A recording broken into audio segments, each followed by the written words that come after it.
오늘은 요한계시록 15장을 펴도록 하겠습니다. 요한계시록 15장 이제 14장을 마치고 이제 오늘 15장을 이제 연구하게 되겠습니다. 1절로부터 있는 말씀을 제가 보겠습니다.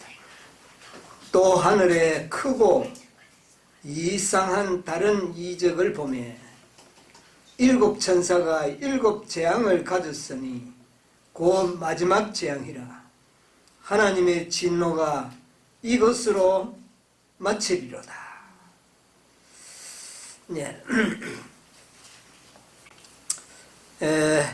제가 보니까 요한계시록을 작년 4월달 첫 안식일부터 시작을 했어.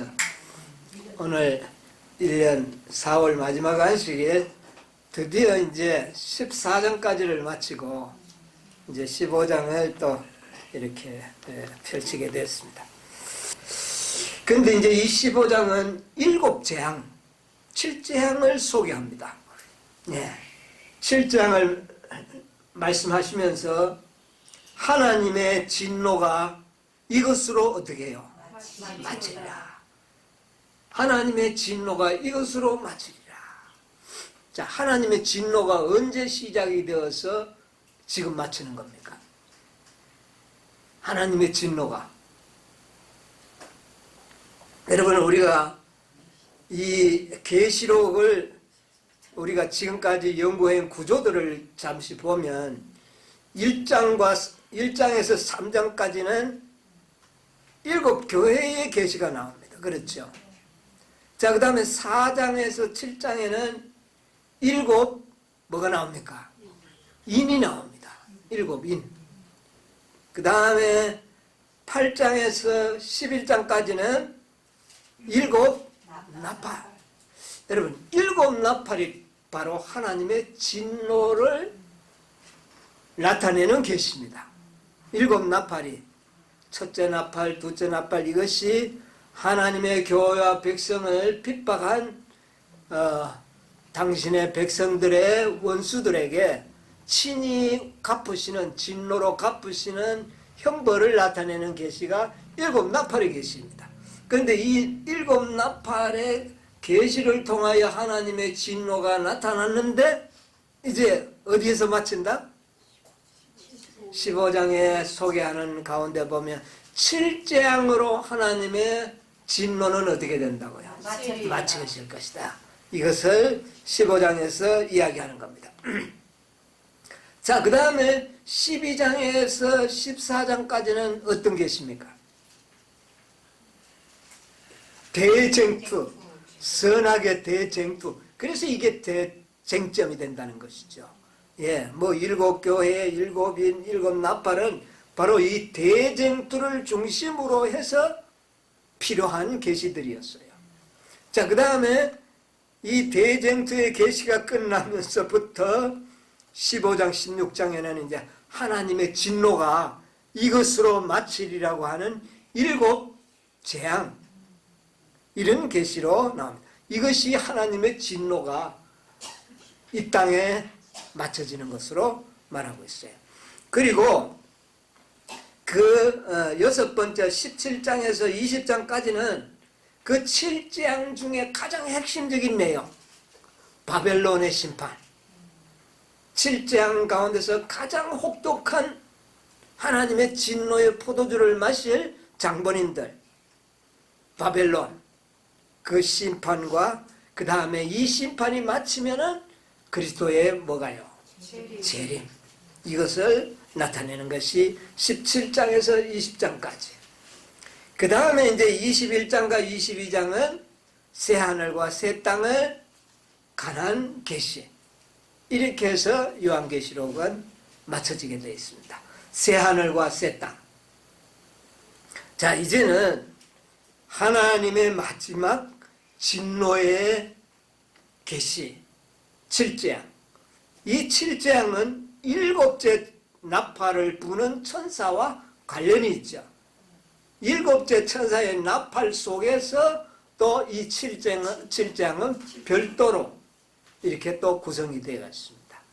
그래서 이 칠장, 무시무시한 하나님의 진노가 이 땅에 내리는 것으로 기록을 하고 있습니다. 자, 우리가 14장에 우리 7시간을 연구하면서 인치는 삽입 마치고 곡식과 뭐를? 가라지. 14장에는 가라지라는 말이 안 나오죠. 뭐가 나옵니까? 잘 익은 포도송이. 곡식과 포도송이. 곡식은 14만 4천인들이요. 포도송이는 마지막 때 재림 직전에 제약으로 아주 잔을 채운 이 세상의 모든 악한 인생들을 표상하는 겁니다.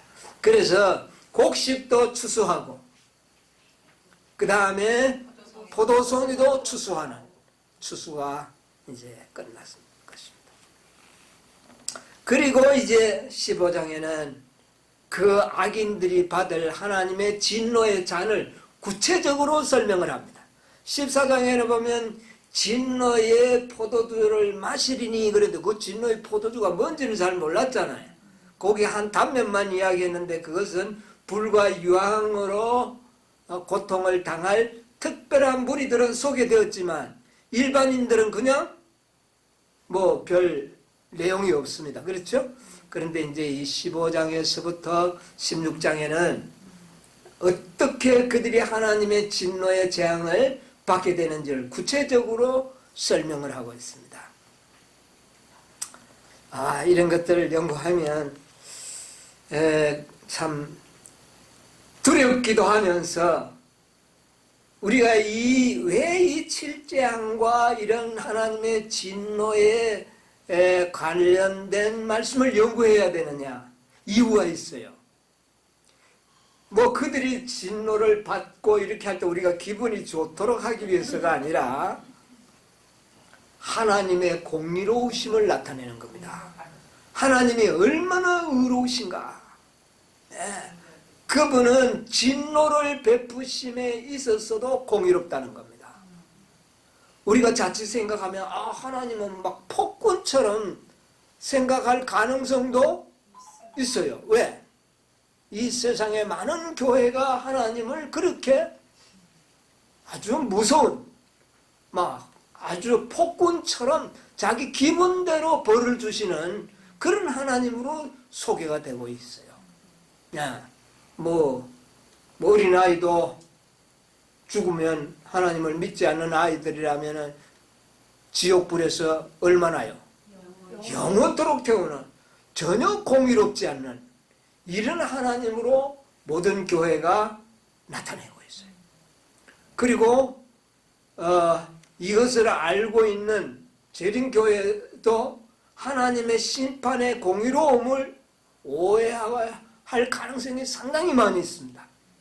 왜냐하면 우리가 계시록 14장을 연구하면서 1000년 동안 불못에서 고통을 당하는 인생들이 있잖아요. 그들을 보았을 때 자칫 깊이 성경을 연구하지 않으면 이것은 좀 어떻게 생각이 듭니까? 이건 너무 좀 공의롭지 않다. 한 6, 70년 살다가 죽었는데 그걸 갖다가 1000년 동안 하는가, 이렇게 생각을 합니다. 거기에 공의로움을 오해할 수가 있어요. 그것은 도덕적인 죄 때문에 벌을 받는 것이 아닙니다. 도덕성에 의하여 받는 벌이 아니에요. 도덕성으로 받는 벌은 그렇게 많이 받지를 않습니다. 그러나 이들은 수많은 영혼들을 미혹하고 강요해서 뭐를 받도록 했습니까? 짐승의 표를 받도록 해서 많은 사람들이 멸망으로 인도했던 장본인들이기 때문에 그렇습니다. 그러므로 그런 모든 영혼들의 핏값을 이들은 어떻게 해요? 책임을 지우는 그런 공의로운 심판입니다.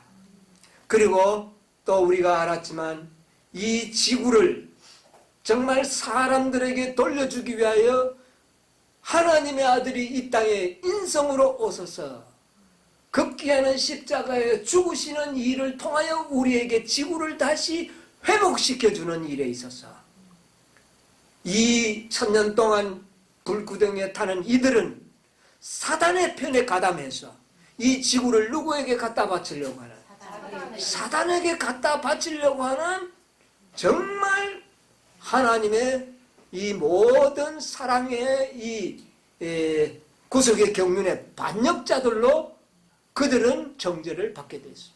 그러므로 그들이 받는 대가는 우리가 자세히 들여다보면 그 심판이 하나님께서 매우 공의롭게 하셨다는 것을 우리가 깨닫게 되는 겁니다.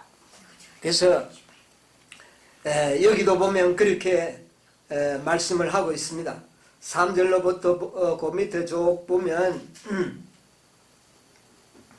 4절에 주여 누가 주의 이름을 뭐하지 않고 이 모든 사실을 우리가 알았을 때 하나님이 두렵지 않습니까? 정말 하나님 두려워하는 하나님이에요. 두려워하지 아니하며 그 다음에요 영화롭게 하지 아니하오리까. 하나님의 의로움에 공의로움에 어떻게 우리가 영광을 돌리지 않을 수 있겠는가. 오직 주만 거룩하시니라. 주의 의로운 일이 어떻게 해요? 나타났다는 겁니다. 모든 구원을 베푸심에도 의로움이 나타났지만 또 원수들을 뭐함에 있어서도 형벌하심에서도 공의로움이 나타나는 겁니다. 나타났음에 만국이 주께 뭐하리라? 경배하리. 이때 만국이 경배하는 자들 가운데는 사단도 포함됩니다. 사단도 마지막에 하나님의 공의로우심에 경배하게 됩니다. 모든 악인들도 여기에 아멘으로 어떻게 해요? 다 화답하게 되죠. 그래서 우리는 이 7장과 이 모든 재앙들을 연구하면서 하나님의 공의로우심을 깨달아야 되는 겁니다. 하나님의 공의로우심을 깨달을 때 하나님에 대한 원망과 불신이 어떻게 될까요? 싹 제거될 것입니다. 사단은 너무나도 우리 인간들 마음속에 하나님이 불공평한 하나님으로 많이 주입시켜 놨기 때문에 우리는 이런 모든 과정을 통해서 이제 우리는 하나님의 공의로우심을 우리가 발견하게 되는 겁니다. 자, 그런데 자, 7 재앙을 이렇게 하나님의 진노가 이것으로 마칠 것이다 그래 놓고는 7 재앙을 연속적으로 펼치는 게 아니고 뭐를 펼쳐 보여줍니까? 2절에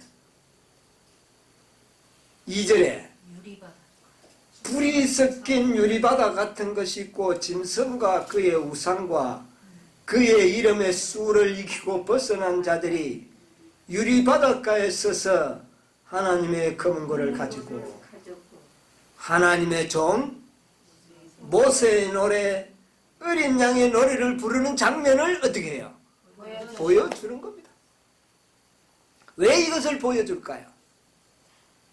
12장에서부터 14장까지는 무슨 계시였다고요? 선악의 대쟁투의 계시를 보여준 겁니다. 14장에서도 이 마지막 여자의 남은 자손들의 승리의 장면을 잠깐 보여줬지만은 그러나 거기에 대한 확실한 장면을 다시 한번 보여주시는 거예요. 자, 대쟁투에서 누가 이겼다고 하는 분명한 판결을 우리가 알아야 되지 않습니까? 탐정소설을 볼 때 계속 계속 주인공이 고난을 당합니다. 그러나 마지막 뒷장에 가보면은 아주 그 주인공이 승리하는 장면이 기록되어 있듯이 이것을 우리에게 보여주는 거예요. 여기 보면 2절에 뭐라 그랬어요? 또 보니 불이 섞인 유리바다 같은 것이 있고 누구와 싸웠다고요? 짐승과 또 누구와 싸웠어요? 그의 우상과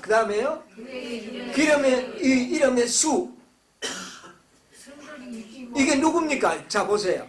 짐승 누구죠? 마귀. 예, 법안권 로마 캐토릭입니다. 교황만 이야기하는 게 아니라 이 캐토릭 교회. 예. 그 다음에 그의 우상. 예, 개신교 단체. 예, 개신교 단체는 거짓 선지자. 그것을 이야기. 그러니까 짐승과 거짓 선지자, 미혹하는 주동자들은 이들을 이겼다는 거. 그 다음에 또 누가 나옵니까? 그 이름에 뭐요? 수. 뭡니까? 수. 666.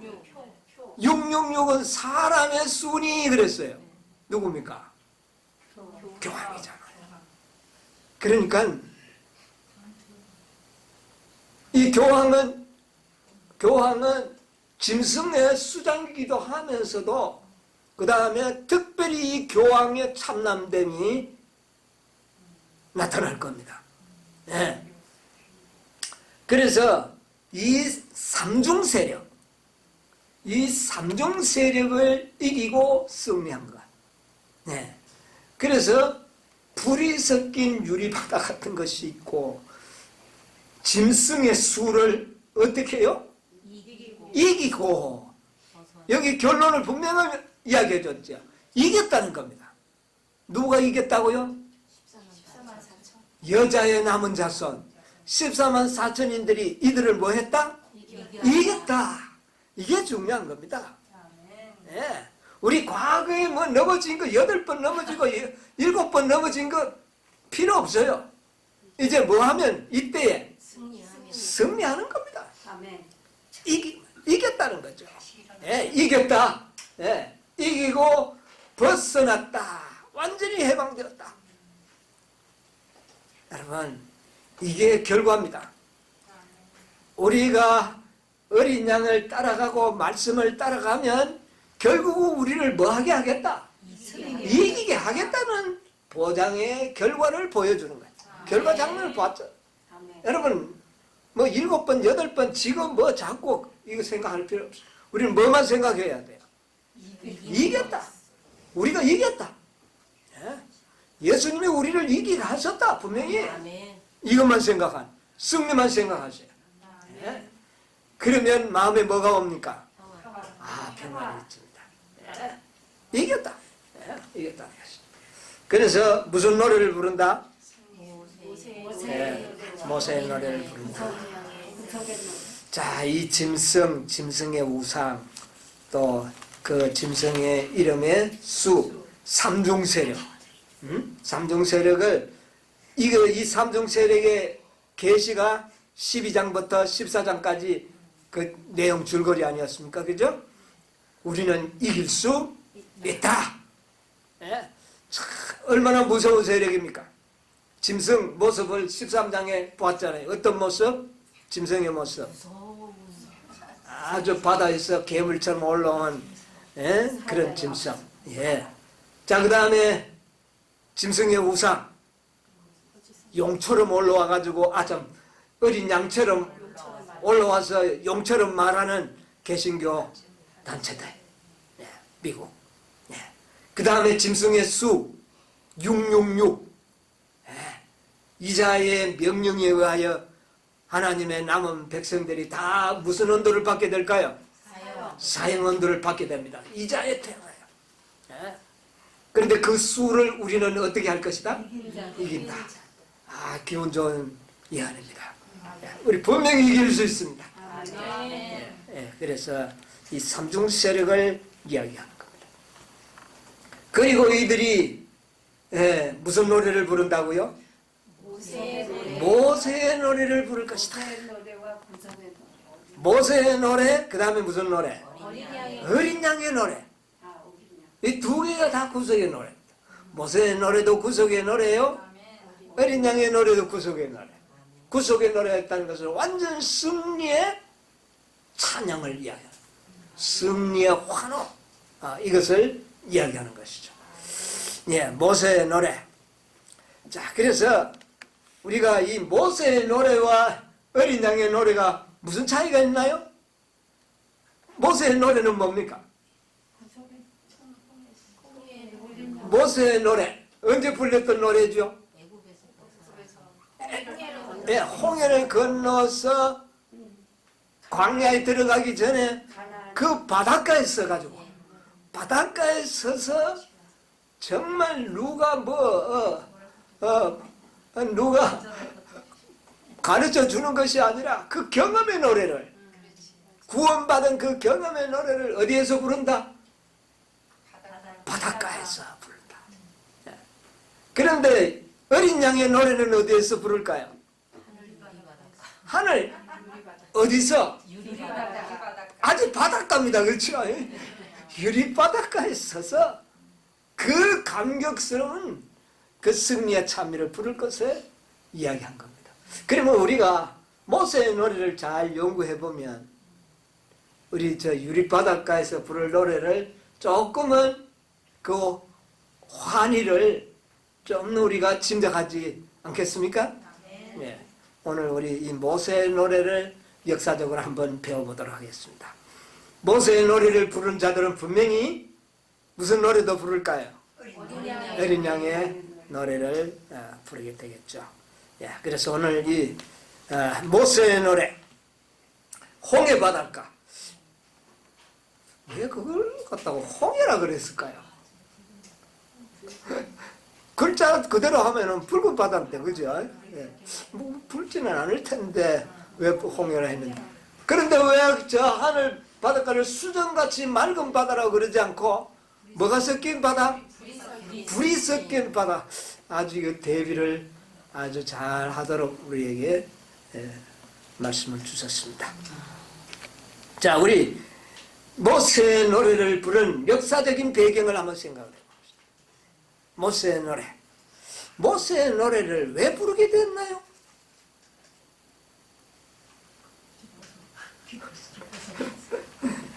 진짜 다 죽을 것 같았었는데 진짜 물을 그냥 우리의 힘으로 한 게 아니고 그런데 이상한 말씀이 있었어요. 우리 출애굽기 2장 24절 한번 볼까요? 출애굽기 2장 24절. 두아디라에 남아 있어. 출애굽기. 하나님이 그 고통 소리를 들으시고 아브라함과 이삭과 야곱에게 준 그 언약을 기억하사. 예, 여기 보니까 하나님과 누구와의 언약이 있었습니까? 아브라함과의 언약이 있었어요. 그런데 이상하게 하나님께서 아브라함에게 뭐라 그랬어요? 네 자손이 저 애굽에 가서 종살이 하다가 몇 대 만에? 4대 만에 너희들이 풀려날 것이다. 그 약속을 했어요. 그 이상하게 그 애굽에 들어간 것도 이상하게 들어갔고 또 뭐 까닭도 없이 종노릇을 그곳에서 했는데 몇 년 동안 했어요? 400년 동안.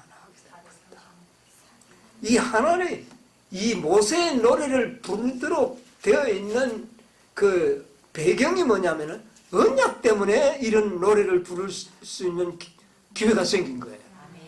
몇 년 동안? 400년 동안. 400년 동안 짧지 않은 세월이죠. 네. 자, 그리고 우리 출애굽기 6장 5절에 있는 말씀을 보세요.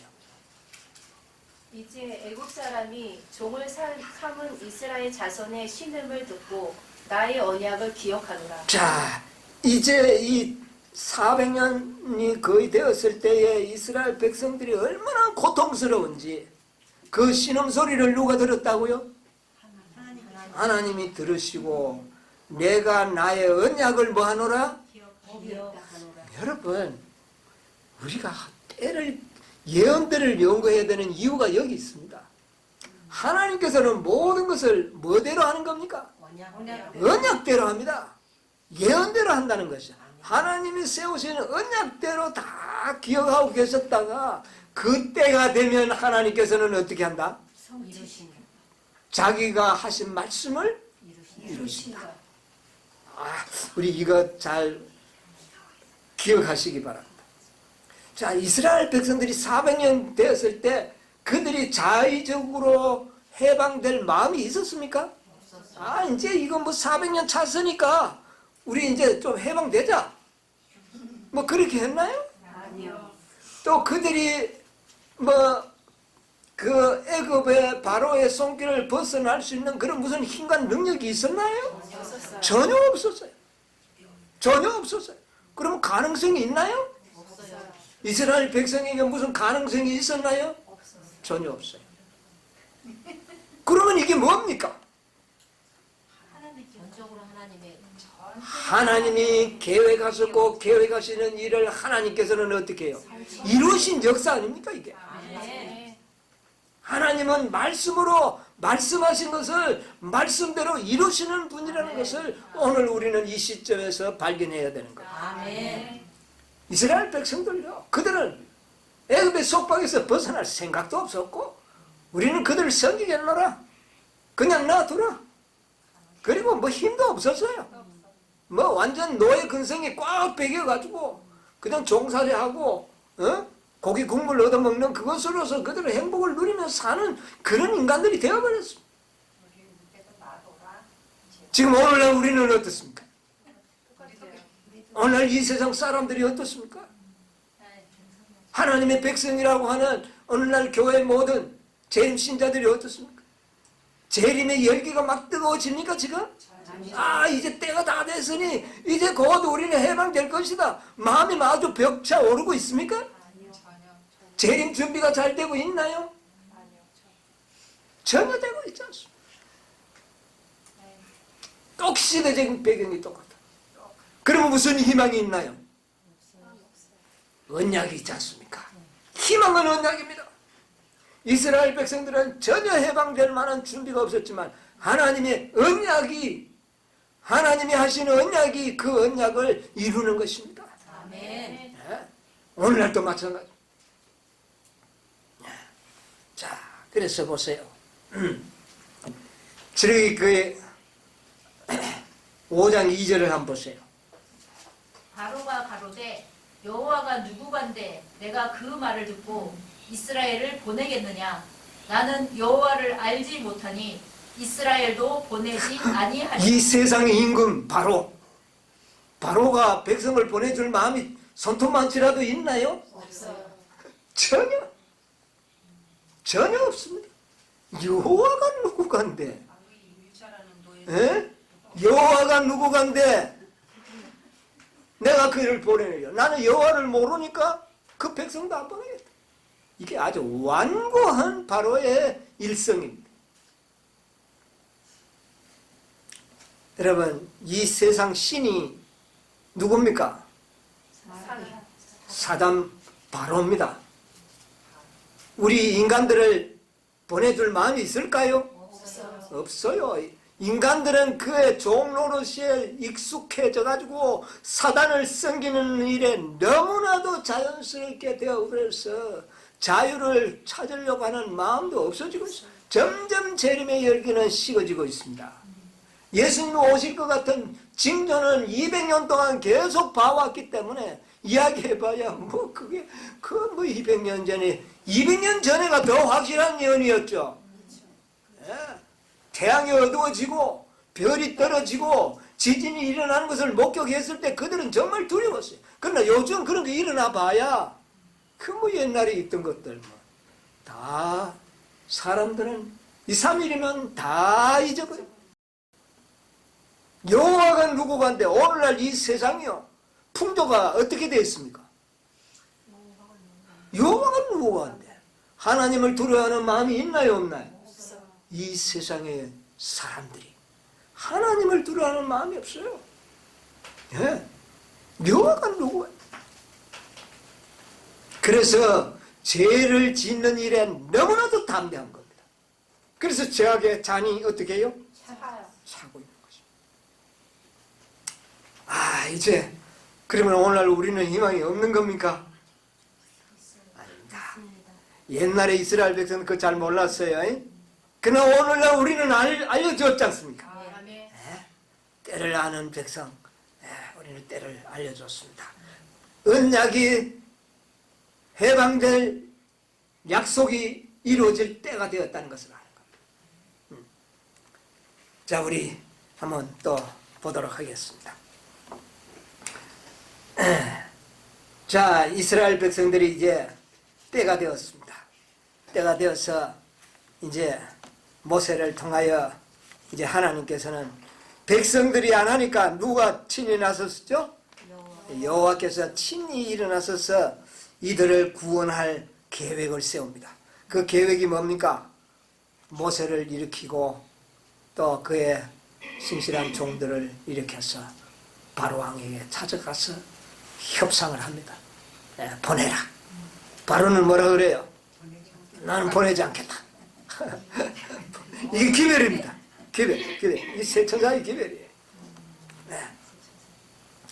자, 그래서 이제 이 바로 왕에게 가서 협상을 하는데 협상이 안 되니까 하나님께서 그때부터 뭐를 내립니까? 재앙을 내립니다. 몇 가지 재앙 내립니까? 10가지. 10가지 재앙. 앞으로는 몇 가지 재앙을 내리죠? 7가지. 7가지 재앙입니다. 이게 대비가 되죠? 네. 이게 협상입니다. 그런데 이 재앙이 바로의 마음을 돌이키지는 않았다는 이야기입니다. 10가지 재앙, 애굽에 10가지 내린 재앙이 무슨 재앙이 있습니까?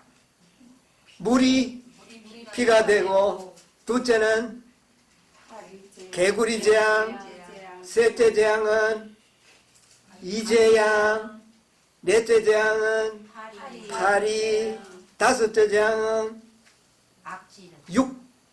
육축들, 동물들의 그 악질이 나고, 여섯째는 종기야. 이때부터 이제 7재앙과 좀 맞아 들어가네요. 그죠? 첫째 재앙하고 이 여섯째 재앙이 이제 7재앙과, 그 다음에 7째 재앙이 이것도 7재앙 속에 있는 재앙 중에 하나. 그 다음에 8번째는 메뚜기 재앙. 9번째는 암흑 재앙도 있죠. 7재앙 중에 있습니다. 그 다음에 10째는 장자가 죽는 재앙. 그래서 10재앙입니다. 근데 10재앙 중에 5가지는 마지막 7째 재앙과는 잘 안 맞는 것 같고, 그 다음에 5개는 7재앙과 같아요. 근데 이 7재앙은 바로와의 협상용으로 가져가는 겁니다. 왜? 하나님께서는 마귀를 심판함에 있어서 이놈 내 말을 안 들었으면 무조건 죽인다가 아니에요. 협상을 먼저 했다는 겁니다. 그런데 바로가 들어줍니까? 안 들어줘요. 끝까지 들어주지 않는다는 겁니다.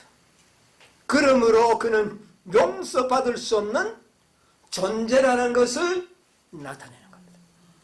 사단은 결코 용서받을 수 없다. 왜? 끝까지 하나님의 제안을 어떻게 했다는 거예요? 거절했다. 이것을 분명히 보여줍니다. 자, 그래서 넷째 재앙 이후에 보내줍니까?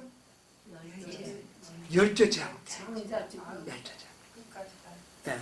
마지막 재앙 10재앙. 양을 그날 밤에 이스라엘 백성들은 장자 대신에 뭐를 잡았습니까? 양을 잡습니다.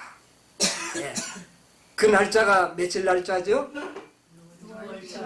6월절인데 날짜는 1월 14일, 유대력으로 1월 14일입니다. 양을 잡고, 그런데 양을 잡는 그날 밤에 애굽인들에게는 누가요? 장자가 다 죽었습니다. 장자가 죽을 때에 비로소 바로가 어떻게 합니까? 가라. 속히 가라. 이렇게 보내줘요. 이 장자의 죽음은, 그러니까 바로는 그리스도의 죽음은 이외에는 이 사단의 모든 그 정체를 밝힐 수가 없는 겁니다. 예수님이 죽으심으로만이 사단이 얼마나 악한 존재라는 사실을 회개할 가능성이 없는 존재라는 것이 나타난다고 합니다. 만약에 어린 양이 죽기 전에 아이고 내가 그럼 하나님 말씀대로 보내주겠다 하면 뭐 할 가능성이 있어요? 회개할 가능성이 있었다는 걸 보여주는 겁니다. 그러나 하나님의 아들이 죽는 어린 양의 죽음으로써 보냈기 때문에 이 사단은 결코 회개할 가능성이 없었다는 것이 증명되어 나타나는 겁니다. 예수님의 십자가, 이것이 그것을 폭로하는 것이죠. 자, 그래서 이제 해방을 해서 이제 이스라엘 백성들은 자유를 누릴 수 있는 그런 기회가 온 것이죠. 자, 그날 밤에 유월절 어린 양을 잡고 그 밤에 유월절을 지키고 새벽에 어떻게 합니까? 그들이 어디서 떠납니까? 애굽 람셋이라는 곳에 그 자기들이 살던 그 한 광장에 모였겠죠. 그 큰 람셋을 건설하는 건설 마당에 광장에 이스라엘 백성들이 다 모이도록 이미 약속이 되어 있었어요. 그래서 거기서 모여서 그들이 출발을 합니다. 그게 새벽이에요. 캄캄한 밤 새벽에 그들이 이제 출발을 해서 아직도 애굽에는 무슨 소리가 들리는데, 애굽 전역에 지금 장자의 죽음으로 인하여 애굽에는 무슨 소리만 들리느냐 하면은 통곡 소리가 들리고 이스라엘이 도망치느냐 안 치느냐에는 관심도 기울일 수가 없는 형편이었습니다. 그래서 그들은 모여서 그 새벽에 조용히, 그러면서도 신속하게 어떻게 합니까? 출발을 합니다. 처음에는 아마 조금 빨리 갔겠지. 아마 얼마나 두려웠겠습니까? 서서히 그렇게 출발을 합니다. 그래서 람셋에서 출발을 해가지고 하룻길을 가서 어디에 진을 칩니까? 숫곳이라는 곳에 진을 칩니다. 거기서 하룻밤을 쉬는 겁니다. 자, 그 다음에 그 이튿날 또 새벽에 또 출발을 합니다. 어디에서 하룻길을 가서 어디에서 진을 칩니까? 기억 안 나죠? 예, 자주 안 보면 그래요. 에담이라는 곳에, 에담, 숫곳, 람셋에서 출발하고 숫곳에 진을 치고 그 다음에 에담에 진을 치고 거기서 하룻밤, 이틀밤을 이제 광야에서 잡니다. 그리고 그날 새벽에 또 일찍이 일어나서 행군을 계속해서 어디에 가서 진을 치죠? 비하히롯이라고는 곳에, 비하히롯, 거기서 진을 치고 딱 진을 치고 이제 하룻밤을 쉬려고 하는데 보니까 뒤를 돌아보니 어떤 일이 일어났어요. 애굽의 그 어마어마한 그 마병과 군대들이 그냥 광야에 먼지바람을 일으키면서 누구를 지금 쫓아오고 있어요? 이스라엘 쫓아. 이때부터 이제 문제가 일어납니다. 얼마나 두려웠겠습니다. 그 장면을 봤을 때. 그런데 지금 비하히롯이라는 이곳은 어떠냐면은 하나님께서 이스라엘 백성을 광야로 인도해가지고 람셋에서 저 홍해 저 둘러서 좋은 길로 가지 아니하고 어디로 인도했느냐면 바닷가 길을 인도해가지고는 이 비하히롯이라는 곳은 딱 막힌 곳이에요. 절벽으로 막힌 곳이고 한쪽 편에는 바다요, 한쪽 편에는 모두 사면이 절벽이에요. 뒤가 튀어 있는데 뒤를 보니까 누구 따라와요. 그러면 이거 어떻게 되는 겁니까? 참 이게 사면 초가네요. 완전히 그들은 갇혀버렸어요. 하나님께서 그곳으로 인도하신 겁니다. 일부러. 완전한 도망칠 것이 없는 그런 곳으로 인도하고, 그리고 바로가 딱 보고를 받는데 첫째 날은 뭐 갔는지 안 갔는지도 몰랐어요. 정신이 없었어요. 뭐 때문에?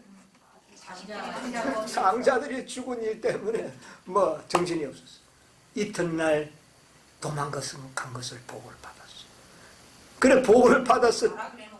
예, 보고를 받는데 보니까 그들이 숫곳에 진을 치고 에담에 진을 치고 이상하게 좋은 길로 안 가고 이상하게 협곡으로 들어가는 것을 발견하고 바로가 찬스다 생각하고 찬스하고 생각하고 왜 우리가 이스라엘 백성을 내보냈느냐 후회를 하기 시작합니다.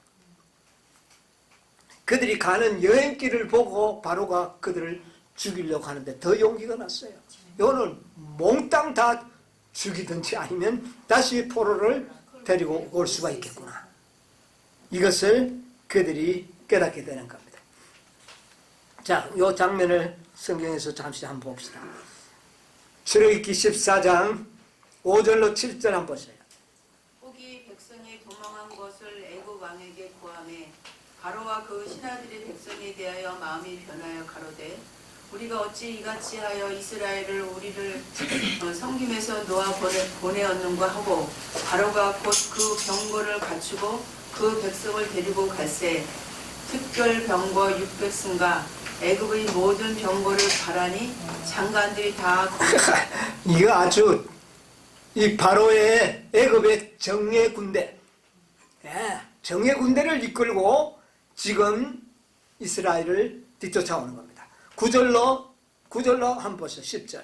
애굽 사람들과 바로의 말들 병거들과 그 마병과 그 군대가 그들의 뒤를 따라 바알스본 맞은편 비아히롯 곧 해변 그 장마 침대에 미치니라. 바로가 가까워올 때 이스라엘 자손이 눈을 들어 본즉 애굽 사람들이 자기 뒤에 미친지라.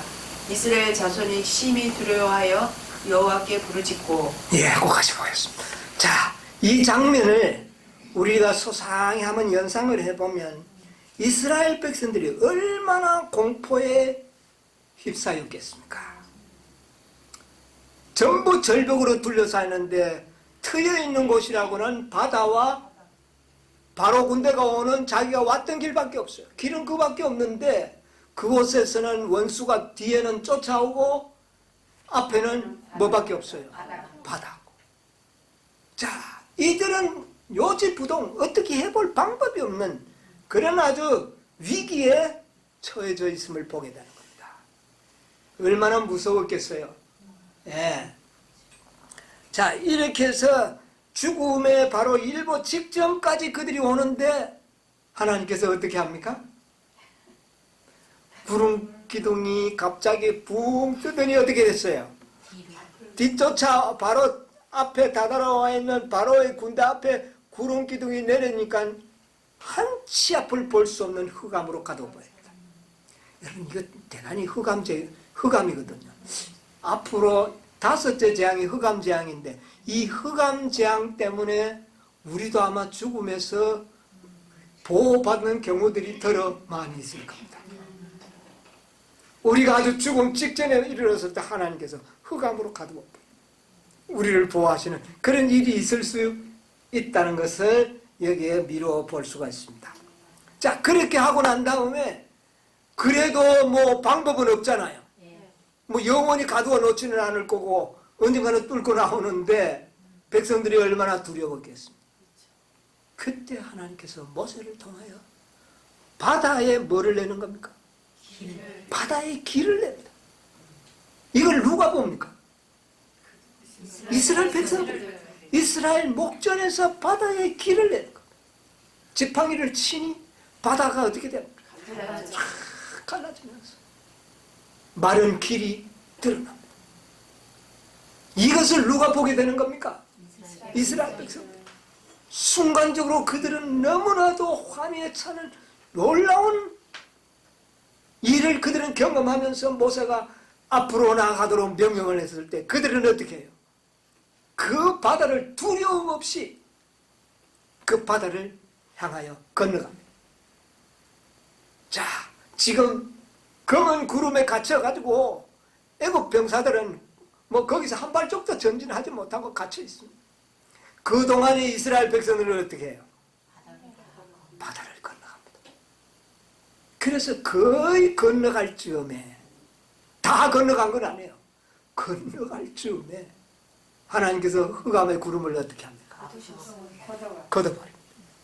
아, 애국 군대가 보니까, 바로 군대가 보니까 바다에 길이 있어요. 얘들은 하나님께서 가르친 것을 못 봤잖아요. 아, 이거 바다에 길이 있었네. 본래 있었던 길인가? 그들은 생각할 겨를도 없이 이스라엘 백성들을 붙잡아야 되겠다는 일념만 가지고 바닷속으로 그들은 두려움도 없이 어떻게 해요? 믿음도 없이 하나님이 가르신 바다 속으로 그들이 어떻게 해요? 들어갔어요. 들어오는 겁니다. 그들이 그 이스라엘 백성들의 미칠 즈음에 하나님께서는 바람을 일으켜서 애굽의 군대들을 혼란을 줍니다. 그럴 때에 이스라엘 백성들은 모두 이제 어디에 올라갑니까? 건너편까지 건너는 거예요. 하나님께서 모세를 통하여 그 바다를 다시 어떻게 해요? 지팡이를 치니 그 바다가 다시 혼합이 되어버렸어요. 와, 그렇게 두렵고 무섭던 그 군대가 다 어디에요? 바닷속에 다 수습이 되어버렸어요. 밤이었습니다. 밤이었어요. 자, 수장되고 난 다음에 날이 새어 보니까 바닷가에 애굽 군인들의 시체가 있는 것을 보게 됩니다. 그때에 날이 밝았을 때 바다는 과거처럼 그대로 흘러가고 있고 그 장면을 목격했던 이스라엘 백성들은 거기에서 구원받은 그 기쁨이 누가 지휘를 한 것도 아니고 누가 노래를 부르자고 제안한 것도 아니고 모두가 거의 동시에 그의 입술에는 하나님을 찬양하는 뭐가 나왔어요? 노래가. 여러분, 이게 무슨 그들의 기쁨이 어떻게 했을까요? 충천했지 않겠습니까? 얼마나 기뻤겠습니까? 네. 미리암이 소고를 치면서 그 노래를 주도하면서 그들이 모세의 노래를 부르는데 그게 출애굽기 15장 1절로부터 나오는 노래입니다. 자, 15장 1절로 3절만 한번 읽어보겠습니다. 이때 무세와 이스라엘 자손이 이 노래로 여호와께 노래하니 일렀으되 내가 여호와를 찬송하리니 그는 높고 영화로우시며 말과 그 탄 자를 바다에 던지셨음이로다. 여호와는 나의 힘이여 노래시며 나의 구원이시로다. 그는 나의 하나님이시니 내가 그를 찬송할 것이요 내 아비의 하나님이시니 내가 그를 높이리로다. 여호와는 용사시니 여호와는 그의 이름이시로다. 오직 어디에 영광을 돌립니까? 하나님의 이름에 영광을 돌립니다. 스스로 계신 여호와의 이름. 이게 모세의 노래예요. 그 노래야말로 정말 기쁨이 충천한 그런 환호의 노래, 승리의 노래, 그것을 그들은 부르게 되는데 이것은 경험하지 않고는 어떻게 해요? 정말 이 노래를 부를 수 없는 겁니다. 자, 이것을 부조와 선지자에도 조금 기록이 되어 있습니다. 한번 보겠습니다. 부조와 선지자 287쪽, 288쪽에 보면 이런 말씀이 좀 기록되어 있습니다. 날이 밝았을 때에 이스라엘 백성들은 그들의 강력한 원수들이 남긴 모든 것, 즉 갑옷을 입은 채 해안에 널려있는 시체를 보았다. 하룻밤 동안에 그들은 가장 무서운 위험으로부터 완전하게 구원을 얻었다. 여기 어떻게 뭐라고요? 여기 보니까 갑옷을 입은 군인들의 시체를 널려 있는 것을 보았는데 그들은 가장 무서운 위험으로부터 그 바로 몇 시간 전에 그들이 당했던 그 위험, 그 공포, 거기에서부터 그들은 하룻밤 사이에 어떻게 됐다고요? 완전하게 구원을 얻은 겁니다. 그 다음에 전쟁에 익숙지 못한 노예들과 부녀들과 아이들과 가축들로 이루어진 무력한 이스라엘 대군은 앞에는 바다가 가로놓여 있었고 뒤에는 강한 애국 군대가 추적해오고 있는 어려운 상황에서 바다 가운데로 길이 열리고 그들의 원수들이 승리했다고 생각하던 순간에 여지없이 패배당하는 것을 보았다. 여호와께서 홀로 그들을 구원하셨다. 그리하여 그들의 마음은 감사와 믿음을 가지고 그분에게로 향했다. 그들은 감격하여 찬양의 노래를 불렀다. 하나님의 성령이 모세에게 임하였으며 모세는 백성들을 지휘해서 감사에 넘친 승리의 노래를 불렀다. 이 노래는 인류에게 알려진 것 중에 가장 오래되고 장엄한 노래이다. 예, 이 노래와 같은 노래는 지금 역사상으로 아직까지 한 번도 없습니다. 앞으로 어린 양의 노래를 부를 때 외에는 이 노래와 같은 노래는 이 지상에서 들을 수가 없습니다. 자, 그런데 그들은 원수에게 순간에 아주 완전히 패배당할 그 순간에 그들은 구원을 받았어요. 하룻밤에 순간적으로 얻은 구원이었습니다. 여러분, 여기에서 우리가 앞으로 이 마지막 대쟁주의 정점에 들어갔을 때에 바로 한순간에 다 죽을 것 같은 경험이 우리에게도 있다는 것을 암시하고 있는 겁니다. 뭐 그때는 안 죽는다고 말이야, 이렇게 배웠기 때문에 마음이 평안할 것 같아요? 아니요. 결코 아닙니다. 이들의 경험을 또다시 우리도 하게 될 겁니다. 예. 그러나 우리는 극적으로, 이들이 아주 극적으로 구원받은 것처럼 우리도 극적으로 그렇게 구원받게 될 것을 이 모세의 노래 속에서 보게 되는 겁니다. 자, 그 다음에 좀 그 밑에 한 소절 더 보도록 할게요.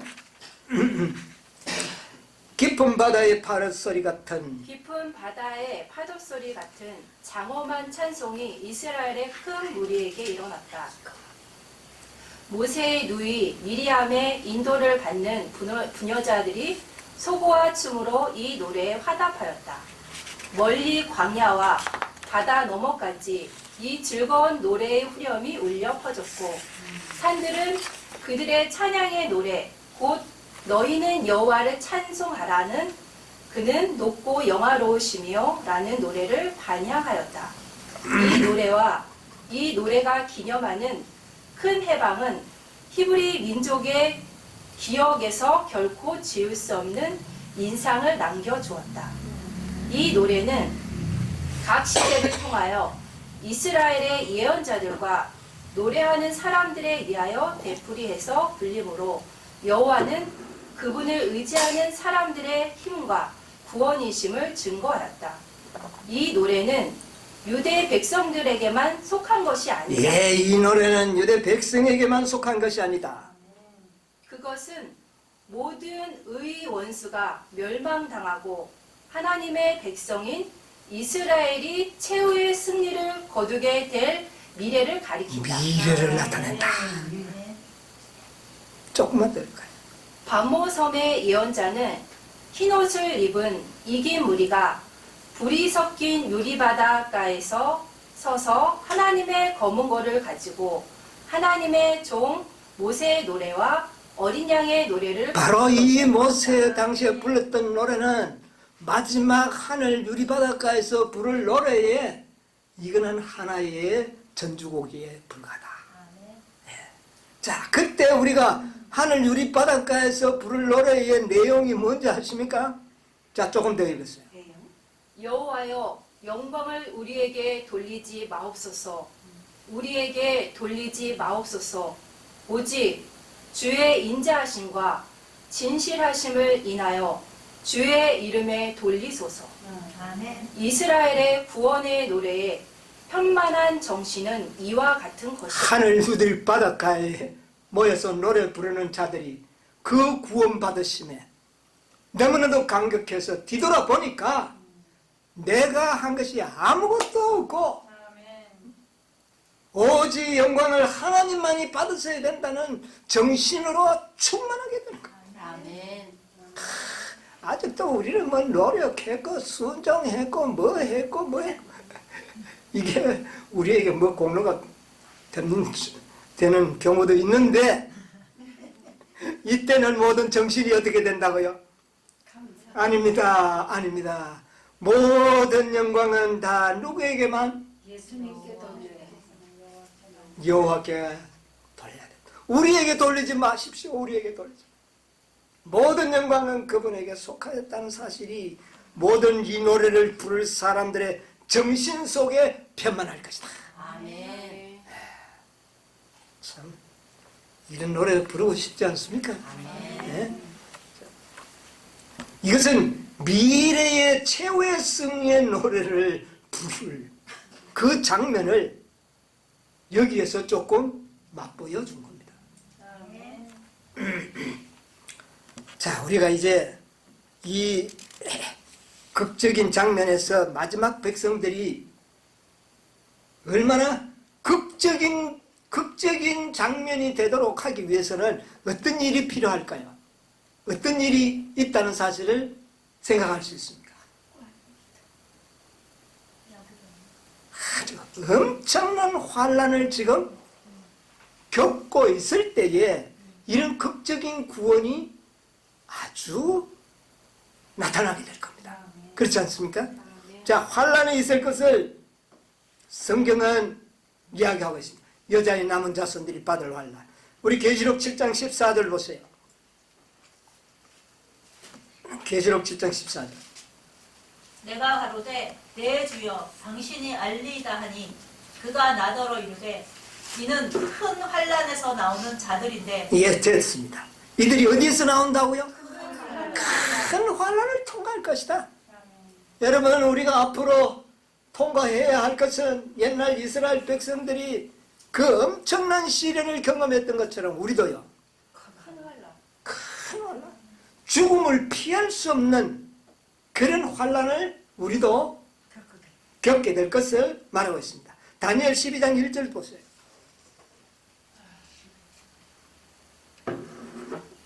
다니엘도 예언했습니다. 그때 내 민족을 호위하는 대군 미가엘이 일어날 것이요 또 환난이 있으리니 이는 개국 이래로 그때까지 없던 환난일 것이다. 이게 뭐라고 예언하고 있습니까? 그때까지 없던 대환란. 예, 큰 환란이 있는데 이것은 이 지구상에서 한 번도 없던 환란일 것이다. 와, 대단한 겁니다. 옛날 이스라엘 백성들이 애굽에서 당했던 그 환란도 대단했지만 그것도 비교할 수 없다. 예, 더 그런 환란일 것이다. 다니엘도 예언했고 요한도 예언을 했습니다. 예수님도 예언했습니다. 자, 마태복음 24장 21절 22절. 이는 그때에 큰 환란이 있겠음이라. 창세로부터 지금까지 이런 환란이 없었고 후에도 없으리라. 그 날들을 감하지 아니할 것이면 모든 육체가 구원을 얻지 못할 것이다. 그러나 택하신 자들을 위하여 그 날들을 감하시리라. 예, 예수님도 뭐라고 말씀하셨습니까? 환란이 있는데 어떤 환란이라고요? 창세부터 예, 큰 환란인데 이것은 이 창세로부터 지금까지 없던 환란. 얼마나 환란이 극심하면 그 환란의 날을 좀 감하지 않으면 육체가, 그것을 견딜 육체가 없다. 여러분, 각오 대단히 하십시오. 그러나 중요한 것은 우리가 이겼다는 겁니다. 우리는 불이 섞인 유리 바닷가에 서서 환호성을 들으면서 어린 양의 노래를 부르는 거 보니까 우리가 견뎌낼 수 있다. 네, 견뎌낼 수 있다. 감당치 못한 시험을 안 주신다. 이거 감당치 못할 시험이에요. 그런데 하나님께서 우리를 어떻게 해요? 감당케 하셔서 통과하게 하실 것입니다. 그분의 언약을 믿자고 말입니다. 그분의 언약을 믿어야 됩니다. 네. 그분은 언약을 스스로 이루시는 분이에요. 네. 개국 이후로 없던 환란, 네? 창세 이후로 없던 환란이 될 것이다. 그러나 택한 자들을 위하여 그 날을 조금 어떻게 해주겠다? 이거는 물리적으로 더 이상 불가능한 그런 지경. 예수님이 그런 경고 당했잖아요. 물리적으로 더 이상 십자가의 고통을 견디지 못해서 심장이 어떻게 됐습니까? 돌아가신 거예요. 그런데 우리는 죽건하지 않겠다. 죽을 필요가 없기 때문에 그렇게 우리를 해주실 것이다. 이것을 대쟁투 635페이지에서 640쪽 가운데 가보면 이때에 있을 장면을 잘 묘사를 했습니다. 여러분 오늘 시간이 없어서 다 못 읽으니까 여러분 집에 돌아가셔서 한번 이 장면들을 한번 읽어보시기 바랍니다. 여기에 보면 635, 36쪽에 보면 이런 말씀이 있습니다. 하나님의 율법을 존중하는 사람들에게 인간의 법률상 보호가 제거되면 여러 나라에서 그들을 죽이고자 하는 운동들이 어떻게 해요? 일어날 것. 일제히 여러분 이때 얼마나 두렵겠습니까? 법률이 제거되어 버린 겁니다. 오늘 우리는 위험한 데 가도 뭐가 보장해주고 있습니까? 법이 보장해주고 있지 않습니까? 그런데 이때는 법이 없어집니다. 그리고 일제히 죽이고자 하는 운동이 일어난다는 겁니다. 운동. 숙덕 어디 가든지 이 자들은 다 어떻게 해야 된다? 죽어야 된다. 이거 세상에 살 자격이 없는가? 이런 말들을 옆에서 여러분이 듣게 될 때 얼마나 공포스럽고 들었겠습니까? 예? 전에 코로나 하니까 교회 잡고 가는 사람들은 이런 자들이 이거 아주 독종들이라고 이런 말 수군수군 하는 말 들려왔죠? 예? 그것도 얼마나 저는 두렵더라고요. 예. 그리하여 이런 미운 종교 단체를 근절해가지고 공부할 것이다. 하룻밤 사이에 결정적인 타격을 가하여 반대와 책망의 소리를 완전히 침묵시켜버리고자 결정할 것이다. 그리고 좀 내려오면 이스라엘의 하나님께서 당신의 택한 백성을 일어나실 때는 바로 위기일발. 위기일발. 좀 밑에 내려오면 승리와 조소와 저주의 함성을 지르며 악인들의 무리가 노획물을 그에게 달려들어 할 때에 여기 어떤 일이 일어납니까? 어둠. 다섯째 재앙이 그들을 덮어 삼켜버립니다. 그래서 우리는 보호를 받게 되겠죠? 네, 그렇게 되는 거 이야기하고 있습니다. 이렇게 될 때 이 애국 군대가 물속에 들어와 가지고 바람이 불고 할 때 막 어지럽게 됐잖아요. 이때부터 악인들이 혼란을 겪습니다. 이건 하나님의 권능이 나타나기 시작하니까요. 네.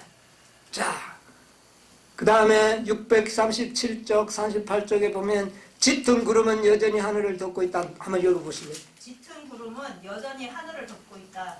그러나 태양은 때때로 구름을 뚫고 마치 원한에 찬 여호와의 눈처럼 나타난다. 무서운 성광이 하늘에서 흘러나와 불꽃으로 된 보처럼 지구를 둘러싼다. 이런 장면을 봤을 때 그들이 얼마나 악인들도 혼란스럽겠죠. 이제 공포심이 그들도 일어나는 겁니다. 태양이 흑암이 가두었는데 갑자기 뭐가 나타납니까?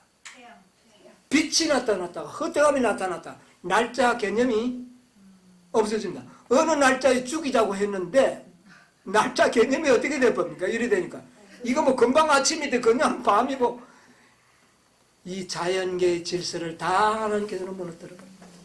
자, 그 다음 계속 보시죠.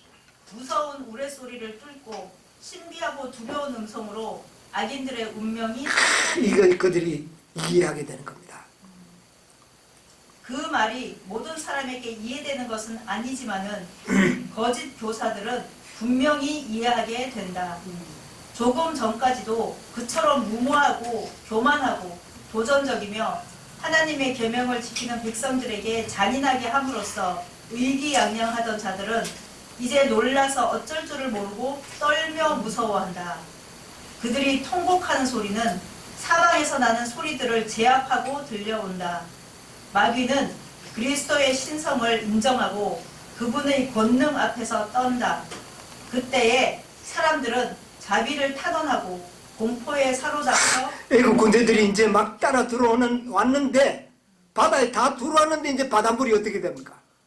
막 덮치려고 그러고 막 금방이라도 무너질 것 같으니까 도망가려고 했죠.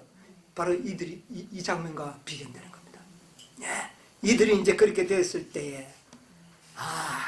하나님의 백성들은 극적으로 구원받는데 대전투 640쪽에 보면 그 사람의 손바닥만한 작은 검은 구름이 찾았어요? 예. 읽어요. 곧 사람의 읽으세요. 롯 사람의 손바닥만 반만한 작고 검은 구름이 동쪽에서 나타난다.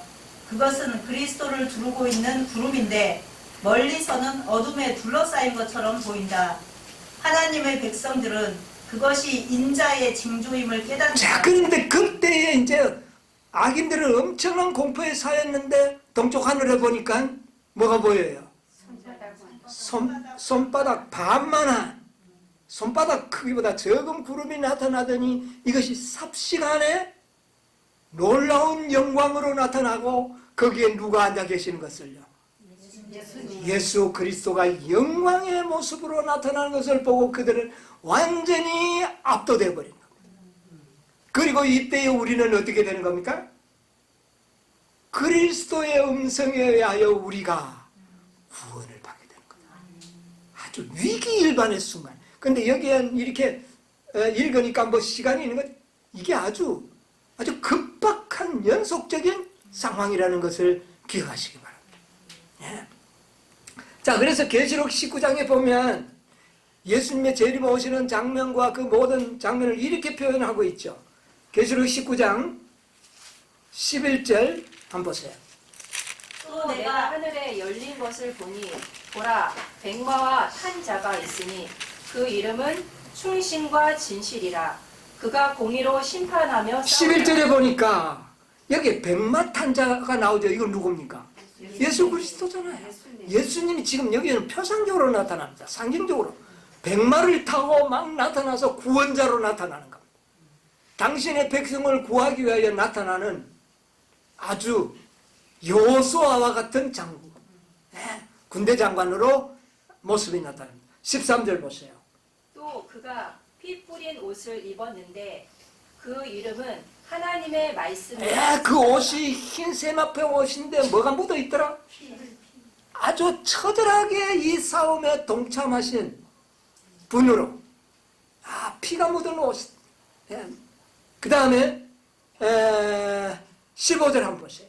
그의 입에서 이 한 검이 나오니 그것으로 만국을 치겠고 친히 저희를 철장으로 다스리며 또 친히 하나님 곧 전능하신 이의 맹렬한 진노의 포도주 틀을 밟겠고.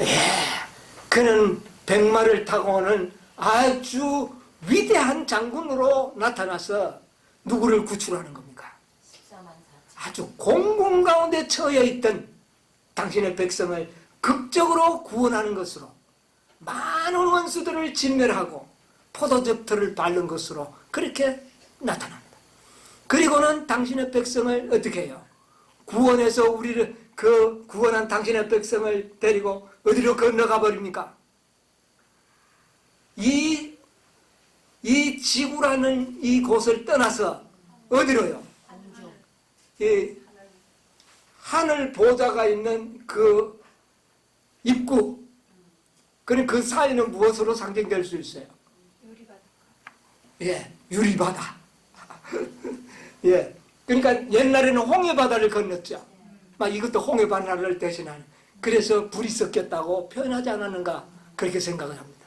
그래서 건너가서 완전히 애국과 관련이 없는 하늘나라에 당신의 백성을 어떻게 해요? 딱 인도해 놓고 바닷가에 있었는데 이 지구에 보니까 애굽의 군대들의 시체들이 어떻게 해요? 절비하게 떠 있는 모습을 보면서 그 다음에 백성들은 자신들이 이 그리스도로 말미암아 구원받았음을 깨닫게 되고 무슨 노래를 부르게 되는 겁니까? 그때 어린 양의 노래를 부르는 겁니다. 이 어린 양의 노래가 그 환란이 극심했던 것 비례하여 그 구원은 어떻게 해요? 극적인 구원으로 나타나게 되는 겁니다. 그래서 감격해서 모든 영광을 하나님이 받으셔야 된다는 그런 어린 양의 노래를 부르게 될 것이다. 아멘. 여러분 이 노래를 한번 불러야 되지 않겠습니까? 아멘. 그렇다면 환란도 각오하십시오. 환란도 각오하십시오. 이게 힘 주실 것입니다. 아멘. 지금부터 당하는 많은 시련들 고난 많이 받을 겁니다. 이스라엘 백성들이요, 애굽을 떠나기 전에 그들이 하고 아들을 낳으면 어떻게 됐어요? 죽음을 당하는 이런 고통, 위험을 감수하며 지금 우리가 그런 시대에 살고 있습니다. 예. 고역이 너무 힘들어요. 안식을 지키기가 너무 힘들어요. 앞으로 두고 보세요.